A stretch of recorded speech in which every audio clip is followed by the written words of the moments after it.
হাই আজি আমি এনেকুৱা এটা মেথছৰ ট্ৰিক লৈ আছো আৰু এই মেথছটো হল এনে ধৰণৰ কি আছে আমাৰ এডিশ্যন ট্ৰিক pq + qp অৰ্থাৎ এটা সংখ্যাই প্ৰথম 23 থাকিলে নেক্সটটো কি হ'ব এই সংখ্যাটো চেঞ্জ হৈ যাব 32 হ'ব যদি এনে ধৰণৰ মেথছ থাকে তেতিয়াহলে আমি কেনেকৈ কৰিম যে এনে ধৰণৰ মেথছ টকা লগে লগে আমাৰ যে ইয়াৰ আছে যে 23 + 32 অৰ্থাৎ এই 23 টো অলটা হৈ যাব কি হ'ব 32 হ'ব এই 23 টো প্লাস কৰি দিয়া হ'ব এই প্লাস অৰ্থাৎ এই 2 টো আৰু এই 3 টো প্লাস কৰি দিয়া প্লাস কৰি দিলে কি হ'ব ইয়াত 5 হ'ব ওকে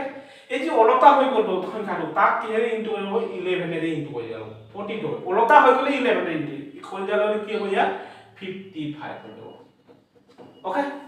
নেক্সট কি আছে আমাৰ 45 অলটা হৈছে 54 গতে এই 45 টো অৰ্থাৎ এই 4 আৰু 5 টো প্লাস কৰি দিয়া প্লাস কৰি দিলে কি হ'ব 9 হ'ব ওকে